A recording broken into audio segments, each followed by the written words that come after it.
And I've been so lucky that in such a short space of time we've had so many great things happen. It's been great. I started coming to Exeter City probably about 3 years ago. I'm dragged along to a Tuesday night game by my brother, didn't have anyone to go with. Watched us get absolutely drubbed by Notts County, like 3-0 or something on a Tuesday night. Walked into a goal being conceded in front of the big bank. Not everybody's greatest first introduction, but it was something about the way this club is and just kind of the magic that everybody gets bitten by that I did as well, and kept coming. The next season bought a season ticket, had a season ticket for 2 years, and then went off to uni this year, but still like to come back every now and then when I can to come and watch games. So this year I got elected to the Supporters Trust Trustee Board. It was something I had thought about doing before. People had come up to me and asked me whether I thought about doing it, but obviously I wanted to make sure that I was 100% committed to it. I know how big of a job it is, and I see the way that the other people on the trust board and what they do, and I wanted to make sure I could commit a lot of time to it. And now I'm at uni for the next 3 years. I'm close enough. I've got some free time, so I thought, why not? It definitely was a difficult thing to do. The process was quite intense, but it's really nice to be able to represent female supporters, but also young people in the kind of higher seats in the club. It's been really nice to get lots of experience in the club shop and with the media guys as well to kind of bring into that. I would like to see something for young people specifically at the club. I think once you get out of the junior Grecians, there's a big, like, you kind of thrust into being an adult supporter at 16. If we could kind of bridge that gap, like 16 to 25, have something for those people. I think the club does amazing things for, younger supporters, and I think if we can get that in the next 3 years, that would be a really good achievement. Away game would probably have to be Lincoln away. I think it was last season on the Tuesday night, celebrating Matt Jay's free kick that he curled in from just outside the box. It was one of those ones where you could clearly see that the foul had happened inside the box and it probably should have been a penalty, but and we were all getting a bit disgruntled about that, but then the goal goes in and you don't care the fact that we didn't get the penalty. Matt Jay runs straight over and everyone's going mental. That was definitely one of the highest points, as well as obviously the goal at the end that made it a 1-1 was probably pretty gutting as well. One of my most gutting moments, but that was incredible. And then here, I think in my first season to have the Jack Stacey goal was unbelievable. Like to see that happen, knowing where my supportership that season had started to where it ended up was quite magical. I think you can't from this season, probably the Randall Williams goal with the backflip in front of the big bank was pretty spectacular as well. There are so many. I've been so lucky that in such a short space of time we've had so many great things happen. It's been great. I think probably one that's quite ironic is I went to Carlisle and actually missed the one goal Pierce Sweeney scored from just outside the box, and I missed it because I was turning around looking the other way just after the second half, walking back up the stand, and that was pretty gutting to travel all that way to win 1-0 and miss the goal.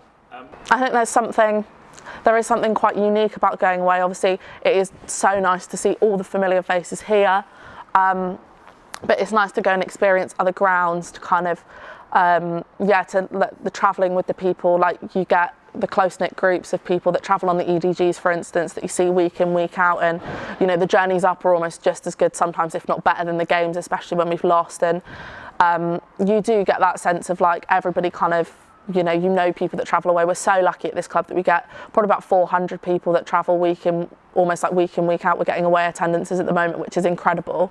So the dedication from the fans, but it is good to kind of get those grounds ticked off the list. And I think there's something almost as gutting, like even more gutting with a loss, but when you go away and you win, all that travel is worth it.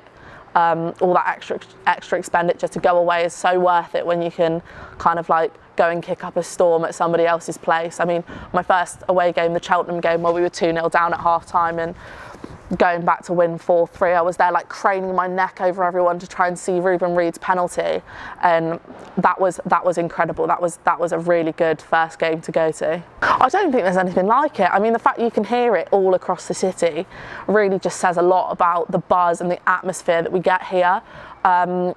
I mean, it's so unique in the fact that obviously the Trust does own the football club, in the fact that everybody feels like they're a part of something in a way that you probably don't get at a big club. I mean, especially now that obviously more people know my face from the Trust, I get a lot of people waving at me, stopping me to speak to me, and it is really nice. And it's nice to see people that you recognise and you know, and the players themselves and what's going on the pitch doesn't seem like a distant, far away thing like it is in the Premiership, where you're sat up in, you know, seats 3 tiers up from the pitch and you can just about see everyone. It's really close, it's really personal, it's something different like anything you'd ever experienced. Even going away to other clubs, it makes you love this club even more, because the home fans at other grounds don't seem to have the same connection or the same love for their club almost as we do. It's something unlike no other, and it's just, you know, now I live in Bath, I go and watch Bath City quite a bit, and even they're the same close-knit community, but I think there's something so unique about here that's just like no other. For me, as like a female supporter, one of the biggest things that kind of the club did, which was only a small gesture when you think about how much development has gone on, was the On the Ball campaign. I think that was massive.